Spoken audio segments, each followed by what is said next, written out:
The political landscape of our time is dominated by the idea that nation-states are autonomous, sovereign societies in which religion plays a minor role at best.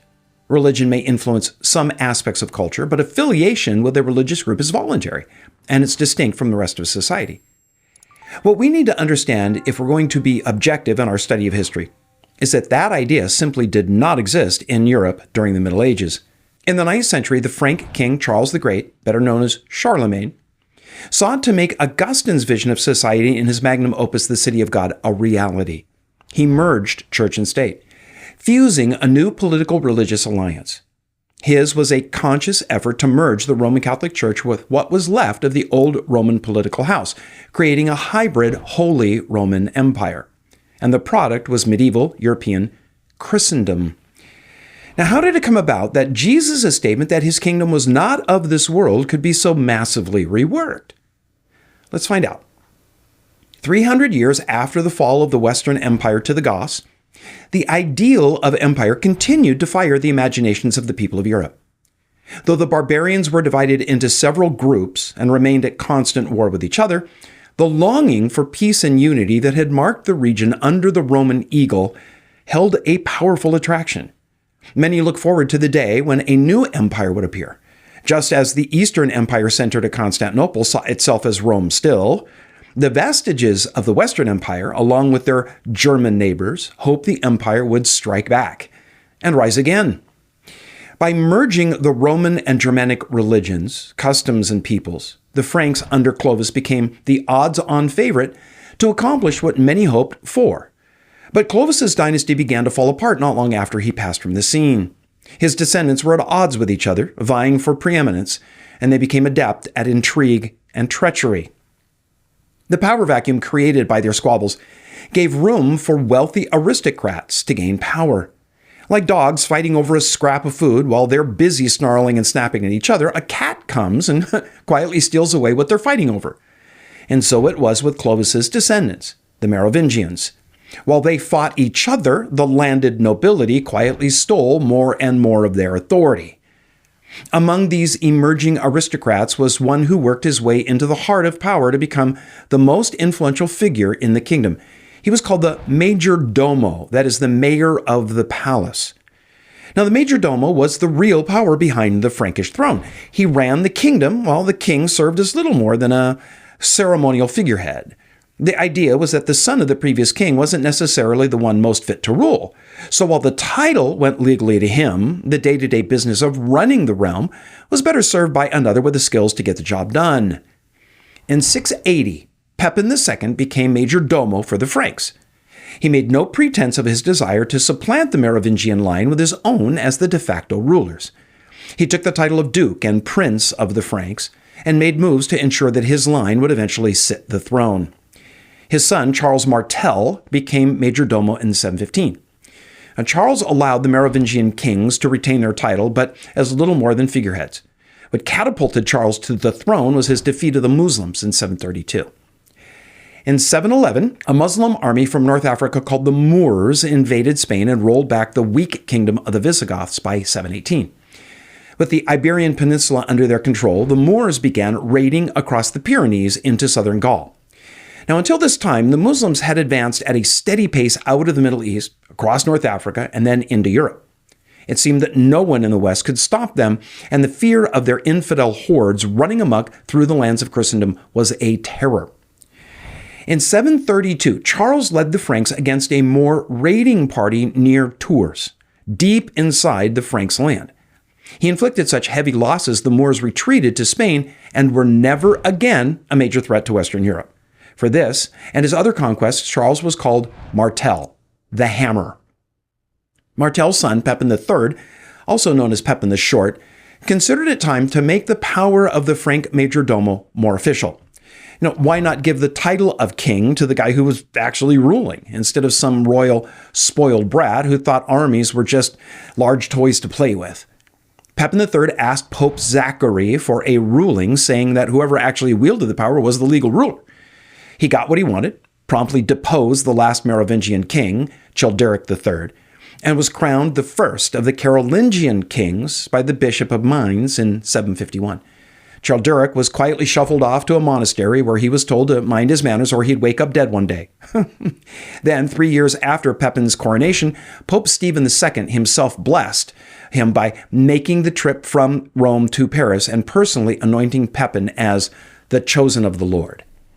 Now, both Popes Zachary and Stephen were eager to shore up the alliance with the Franks that had begun with Clovis because of the emerging problem with the Lombards. They'd already conquered Ravenna, the center of Byzantine power in Italy. The Lombards demanded tribute from the Pope and threatened to take Rome if it wasn't paid. With Pepin's coronation, the church at Rome secured his promise of protection and his pledge to give the Pope the territory of Ravenna once it was recovered. In 756, the Franks forced the Lombards to surrender several of their Italian conquests, and Pepin kept his promise to give Ravenna to the Pope. This was known as the Donation of Pepin, and came to be called the Papal States. This made the Pope a temporal ruler over a strip of land cutting across Italy. This alliance between the Franks and the Church at Rome, or more properly, between the Carolingian kings and the popes, had a dramatic impact on the course of European politics for centuries to come. It sped up the separation of the Latin and Greek Church by giving the popes an ally to replace the Byzantines. And it created the Papal States, which will play a major role in Italian politics all the way up until the late 19th century. But one of the most significant issues was that with the popes taking a hand in anointing kings, the stage was set for the eventual vying for power between church and state, pope and emperor. The question became, who was really in charge? The pope, who by reason of setting the crown on the king's head sanctioned his rule, or the king, whose armies were the enforcement end of the pope's staff and protected him from enemies? Do popes make kings, or do kings make popes? Fire up the medieval merry-go-round. It was Pepin's third son who took all that his father and grandfather had done and put the cap on it. His name also was Charles the Great, known to us as Charlemagne. When Charlemagne succeeded his father in 768, he had a far-reaching vision of making Central Europe into a new empire, similar to the Golden Age of Rome, but this time enlightened by Christianity. To accomplish this vision, he had three objectives. The first of those was to boost the Franks militarily so that they might dominate Europe. Second, to secure an alliance with the church to unite Europe under one faith.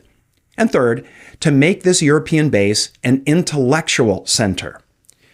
Charlemagne's success in achieving these objectives set the course for Europe for the next 1,000 years.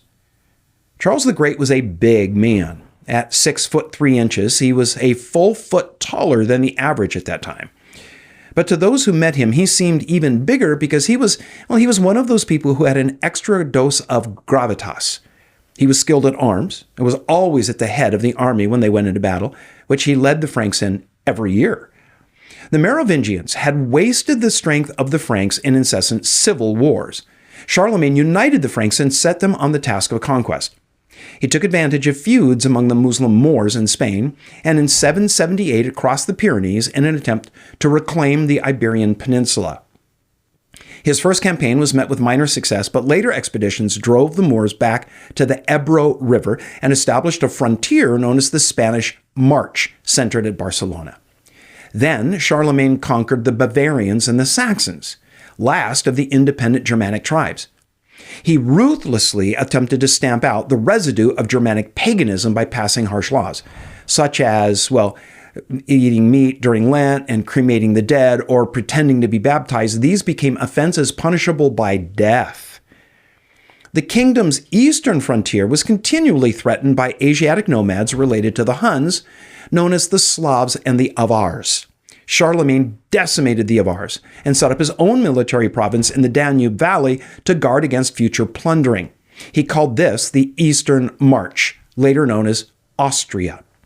Then, like his father before him, Charlemagne sought to take a hand in Italian politics. The Lombards invaded that territory that Pepin had given to the church, and so in 774, at the Pope's urging, Charlemagne once again defeated the Lombards and proclaimed himself their king.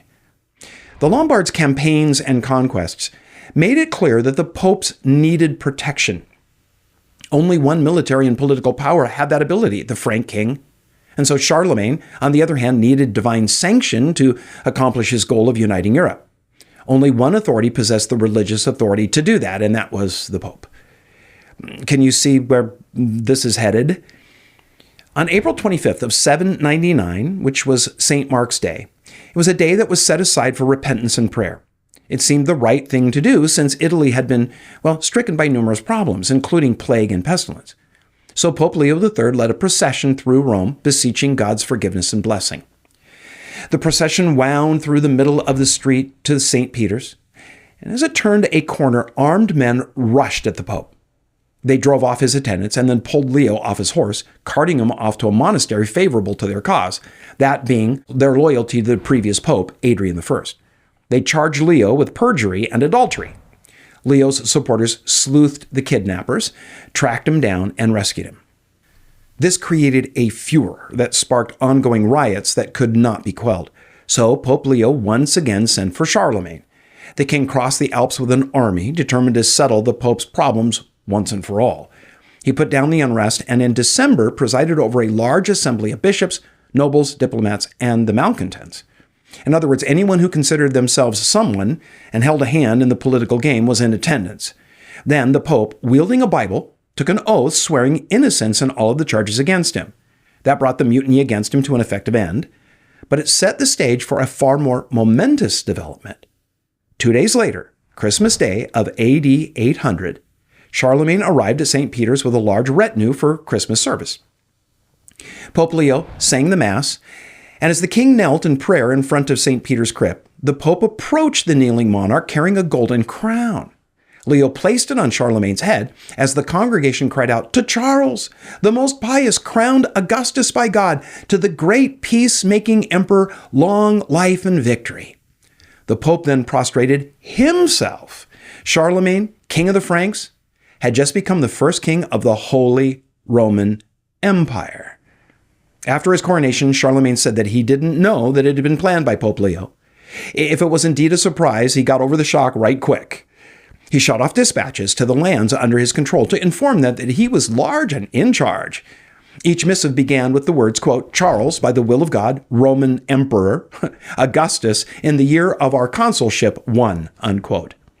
He required an oath be taken to him as Caesar by all officers, whether religious or civil. He sent ambassadors to soothe the inevitable wrath of the emperor in Constantinople. Now, worth noting is how this coronation ceremony in St. Peter's demonstrate the still keen memory of the Roman Empire in Europe. His quick emergence as the recognized leader of a large part of the continent revealed a strong desire to reestablish a political unity that had been absent for almost 4 centuries. But Charlemagne's coronation also launched a long-standing contest, one we'd not expect, since it was, after all, the Pope who crowned him. That competition was between the revived empire and the Roman Church. In the medieval world, church and state were 2 realms comprising what we call Christendom, a hybrid word drawn from the words kingdom and Christianity. The medieval church represented Christian society aimed at acquiring spiritual blessings, while the medieval state existed to safeguard civil justice and tranquility. Under the medieval system, both church and state were supposed to exist side by side in a harmonious relationship, each focused on gaining the good of mankind, but in different spheres, the spiritual and the civil. In reality, it rarely worked that way. The Pope and the Emperor were usually contestants in a real-life Game of Thrones. The abiding question was, does the church rule the state or the state the church? This contest was played out on countless fields, large and small, throughout the Middle Ages. Charlemagne left no doubt about where sovereignty lay during his reign. He provided Europe a colossal father figure as the first Holy Roman Emperor. Everyone was answerable to him. To solve the problem of supervising local officials in his expansive realm, Charlemagne established a policy creating what were called the missi dominici, the king's envoys. These were pairs of officials, a bishop and a noble, who traveled the realm to check on local officials. Even the Pope was kept under the watchful imperial eye. Though Charlemagne occasionally used the title emperor in official documents, he usually declined it because it appeared to register his acceptance of what the Pope had done at his coronation. Charlemagne considered that dangerous, that the Pope was now in a position to make an emperor. The concern was, the one who can make an emperor can unmake him. Charles thought it ought to be the other way around, that emperors selected and sanctioned popes.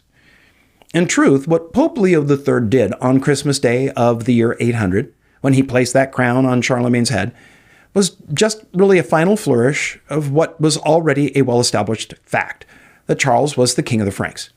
The coronation was the cherry on the top of a sundae that had already been made by Charles the Great. Charlemagne's vision included making Europe an intellectual center.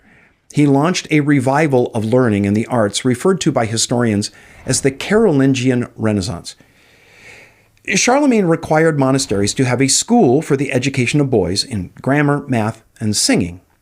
At his capital of Aachen, he built a school for the education of the royal court.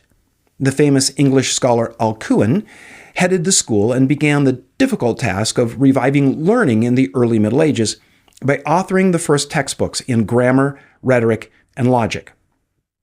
It was Charlemagne's emphasis on education, I think, that really proved to be his enduring legacy. He sent agents far and wide to secure every work of the classical age that they could find. They returned to Aachen, in the monastery schools, where they were translated into Latin, and that's why Latin becomes the language of scholarship in the ages to come. It was helped along by Charlemagne's insistence that a standard script be developed, known to us as Carolingian minuscule. Now, scholars all across Western Europe could read the same materials because a consistent script was being used for the Latin letters. This became one of the most important elements in making the Renaissance possible. Now, few historians deny Charlemagne's massive impact on European history, and thereby the history of the modern world. The center of Western civilization shifted from the Mediterranean to Northern Europe. After 300 years of virtual chaos, Charles the Great restored a measure of law and order. His sponsorship of the intellectual arts laid a heritage of culture for future generations.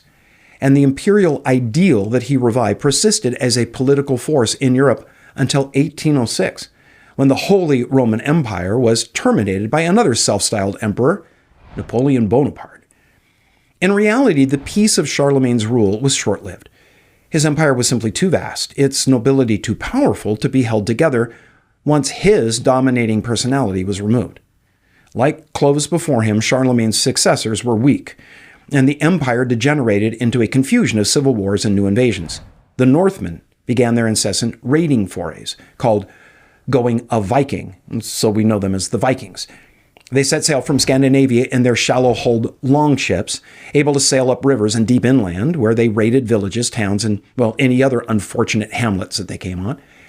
These raids of Vikings forced the native peoples to surrender, first their lands and then their persons, to the counts, dukes, and other local lords who began to multiply during this time, in return for the protection from the raiders. It's not difficult to see how the process of feudalism developed. Common people needed protection from the raiders, whoever they were. But the king and his army, they were a long way away. It could take weeks, months even, to send a message and get help and reply. In the meantime, the Vikings are right here, right now. I mean, see him? Yeah, that blonde, long-haired giant berserker with that two-headed battle axe is about to crash through my door. What good is the king and his army in Aachen or in Paris? No, what I need is someone near with enough men at his call, enough trained and armed soldiers, that is, who can turn away a longship's crew of 50 berserkers. How expensive is it to hire, train, outfit, and keep a group of soldiers? Figure 2 of them for every Viking. Who can field an army of 100 professional soldiers? Well, the nearest count is 20 minutes away, and he only has a half dozen hired men for protection.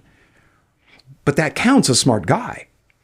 And he realizes that he's the only one in the area to do what needs to be done. And so he goes to 25 of the area's farmers and he says, hey, listen, I'll protect you. But to do that, I need to field an army of 100 men. That's very expensive to do. So here's what we need. I will, in exchange for the protection that I provide, you give me the title to your land. You live on it and continue to work it. You keep half the yield of all the farm products. The rest is mine. And for that, I and my army will keep you safe. When the choice is either yield to the count or face the longships on your own, there is not much choice. And so feudalism, with the systems of serfs, counts, barons, dukes, and earls began. Central to feudalism was the personal bond between lord and vassals. In the ceremony that was known as the Act of Homage, the vassal knelt before his lord and promised to be his man. In the oath of loyalty that followed, called fealty, the vassal swore on a Bible or a sacred object such as a cross. And then in the ritual of investiture, a spear, a glove, or a bit of straw was handed to the vassal to signify his control, but not his ownership over his allotted piece of the lord's realm. The feudal contract between lord and vassal was sacred, binding on both parties. Breaking the pledge was a major felony because it was the basic bond of medieval society. It was thought that to break the rules of feudal society was to imperil all of society, a civilization itself. The lord was obliged to give his vassals protection and justice. Vassals not only worked the land for the lord, but they also gave 40 days without pay each year to serve as a militia in the event that it was an all-out war. But only 40 days because as farmers they needed to be home to work their lands and tend their herds. For the most part, this system worked pretty well, as long as the lord treated his vassals well. What became a problem was when lords got greedy and decided to mobilize their army and militia to make a land grab on a neighboring lord. Ideally, feudalism was supposed to be for protection, not for conquest. As the church was so much a part of medieval life, it couldn't escape being included in the feudal system. Since the Vikings were equal opportunity raiders, they had no qualms whatever about breaking into churches, convents, and monasteries, putting priests and monks to the sword, raping nuns, and absconding with church treasures. This meant that the church turned to local lords for protection as well. Bishops and abbots also became vassals, receiving from the lord a specific region over which their authority lay. And in return, they had to provide some service to the lord. The monasteries might produce, different goods, which they would use to pay as tribute. Priests were often made the special private clergy for the noble's family. This became a problem when loyalty to the Lord conflicted with a ruling from or mission assigned by the church. Who were the abbots, priests, and bishops to obey? The duke, who's 10 minutes from here, or the pope, who's weeks away in Rome? In the 10th and early 11th centuries, the popes were in no position to challenge anyone. The office fell into decay after becoming a prize sought by the Roman nobility. What made the later Middle Ages so complex was the massive intrigue that took place between nobles and church officials who learned how to play the feudal game. Society was governed by strict rules, but there were always ways to get around them. And when one couldn't get around them, if you had enough money or a big enough army, why bother with the rules? When you can write your own or pay the rule interpreters to interpret them in your favor. We know how complex political maneuvering can be today. Compared to Europe in the High Middle Ages, we're infants in a nursery. Don't forget, it was that era and system that produced a guy named Machiavelli.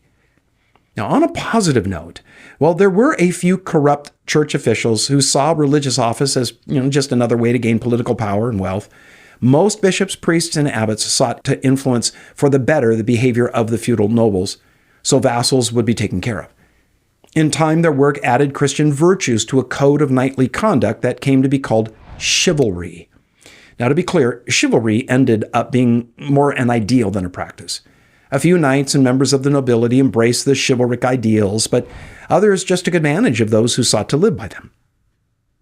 Knights in shining armor riding off on dangerous quests to rescue fair maidens.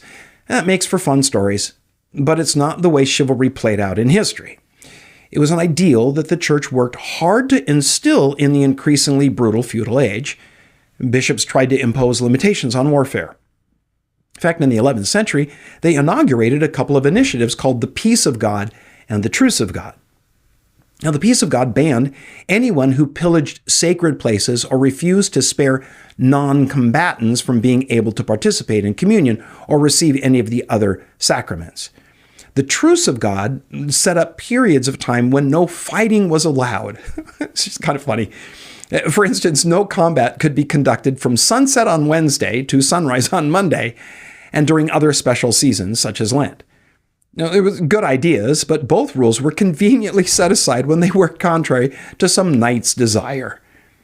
During the 11th century, the controversy between church and state centered on the problem of what's called investiture. And this goes back now to something that had been in tension for centuries and was renewed in the crowning of Charlemagne. It was supposed to be that bishops and abbots were appointed to their office by the church.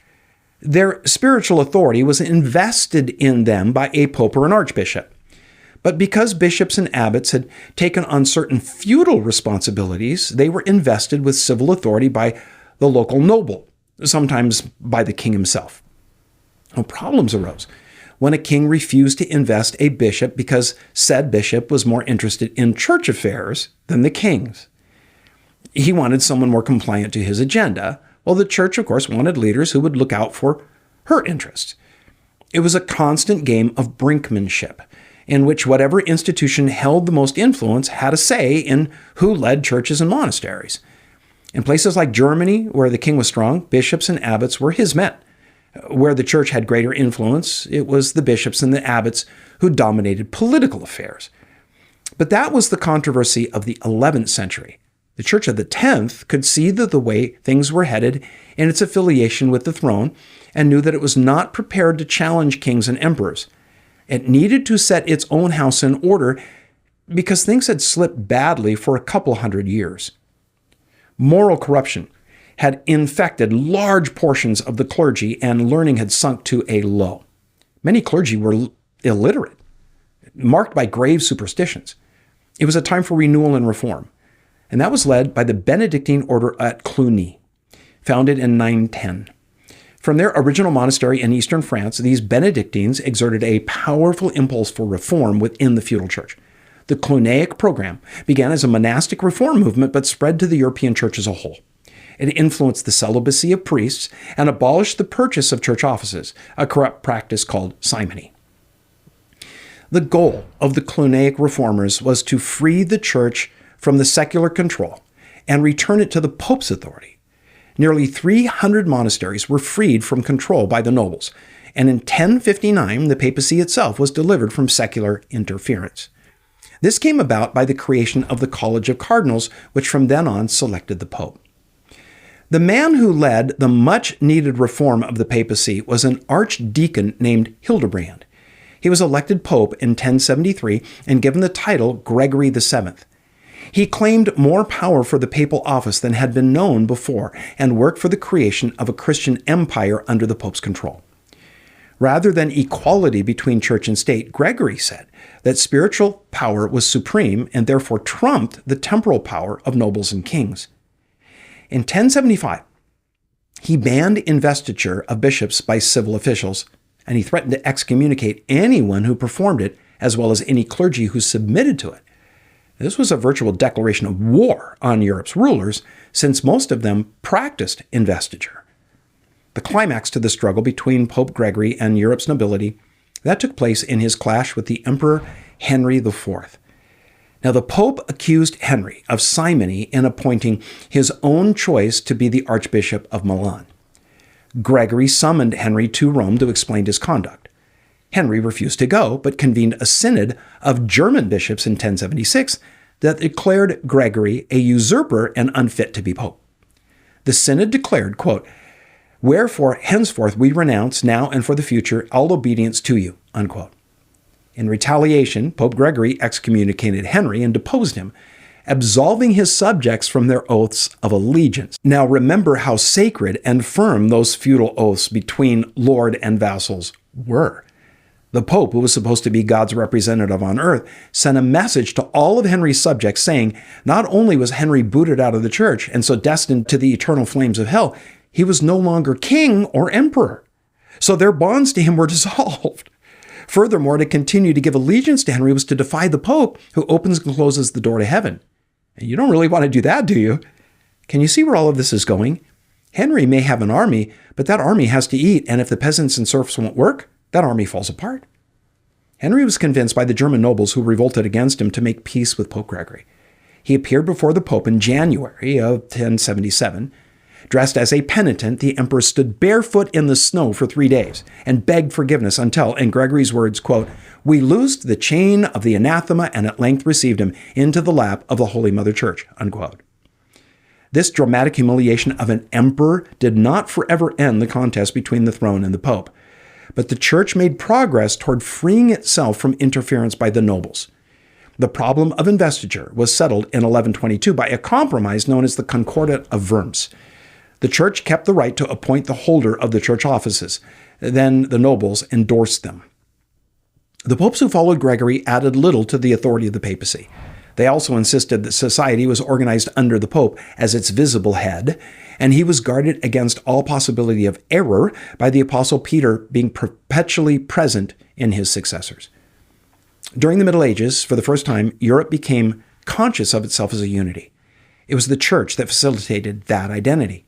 Though it struggled with the challenge of how to wield power without being corrupted by it, the church gained a level of influence over the lives of men and women that, for the most part, it used to benefit society. We're used to seeing priests and bishops of the medieval era as modern literature and movies cast them. It's far more interesting to make them out to be villains and scoundrels instead of godly servants of Christ who lived virtuous lives. A survey of movies and novels written about the Middle Ages shows that churchmen are nearly always cast in one of two ways. The best are naive but illiterate bumblers, while the worst are conniving criminals who hide their wickedness behind a cross. Well, there were certainly a handful of each of those two typecasts. The vast majority of priests and monks were simply godly lovers of Jesus who worked tirelessly to bring his love and truth to the people of their day. But guys like that just don't make for very interesting characters in a murder mystery set in a medieval monastery.